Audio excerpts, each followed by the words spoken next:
Most men are destroyed by their problems. You are going to learn to consume them. Welcome to the Alchemist's fire. Imagine a man who owns the entire world, watching it burn to the ground. In the year 169, Marcus Aurelius sat in the heart of Rome. A plague was rotting his empire, his treasury was empty, and his borders were under siege.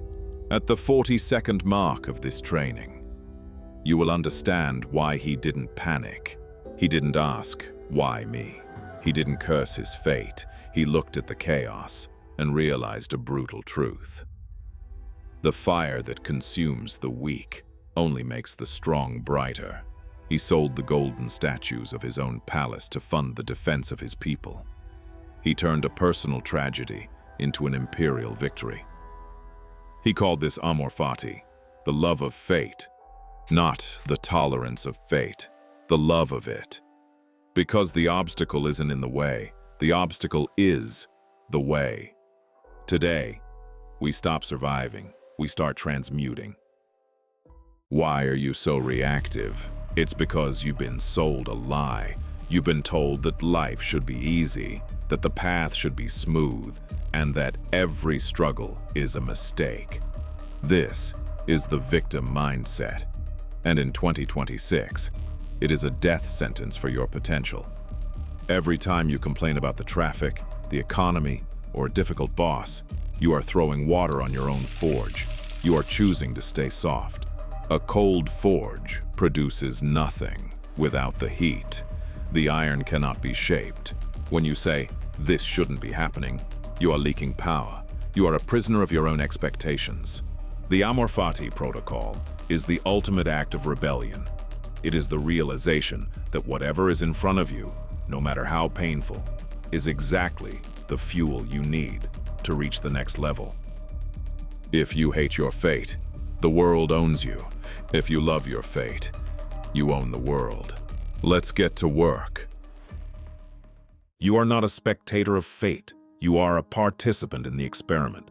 The alchemist of the forge does not look for happiness, and he looks for utility.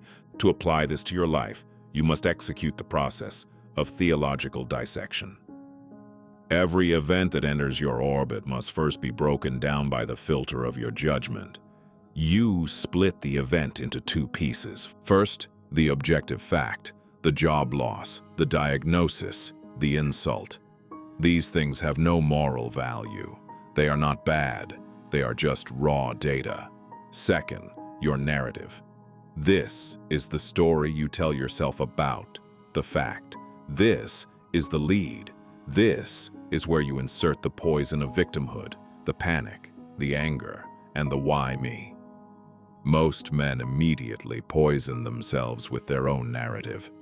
The smith does not waste time with narratives. He looks at the raw data and asks a single question. How can I use this? This is the alchemy. You take the objective fact and you apply the fire of your will. If you are betrayed, you do not focus on the pain of the wound. You focus on the refinement of your discernment. The fire just consumed a false relationship and left you with truth. That is gold. If your business fails, you do not focus on the loss. You focus on the lessons in leadership and market mechanics that you could not have learned any other way. The fire consumed your ego and left you with knowledge. That is gold. Fate is providing you with the lead. The forge is providing you with the fire. Your only job is to provide the will to transmute it. Stop running from the furnace and start managing the heat. Theory without application is just noise. To build the iron mind, you must put the concept into the fire. Here are 3 transmutation exercises to practice this week. Exercise 1, the utility audit. Tomorrow, every time you encounter an obstacle, stop the knee-jerk complaint, freeze the frame, ask, what is the absolute best way I can use this right now? Label the utility out loud. If the meeting is boring, use it to practice attention control. If the traffic is gridlocked, Use it to practice patience. Consume the problem. Exercise 2. Seek the cold anvil. Intentionally create your own fire. Seek discomfort. Take the hard path.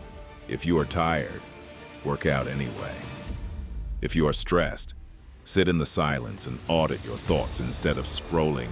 You are teaching your mind that it, not your comfort, is the master of the forge. Exercise 3. The evening refinement. Before you sleep, do not focus on what went wrong. Focus on what you used. Ask yourself, where did I let the fire go out, and where did I transmute the lead? Write down one failure from the day, and immediately list 3 ways it sharpened your blade. You aren't surviving your life, you are engineering it. The world will not make it easy for you. The storms will increase, the heat will intensify. But you are not fragile. You are not a glass mind that shatters when dropped. You are the smith. And to the smith, the fire isn't the threat. It is the tool. Go forth today and audit your obstacles. Guard your sovereignty with a jealous intensity. Stop wishing for less heat and start building a more resilient will. You are the alchemist. Turn the lead into gold. If you are ready to stop surviving and start consuming your problems, type "The fire is mine" in the comments. Join the ranks of those who refuse to be reactive. Subscribe to The Forge. Master your life, forging wisdom. Stay sovereign.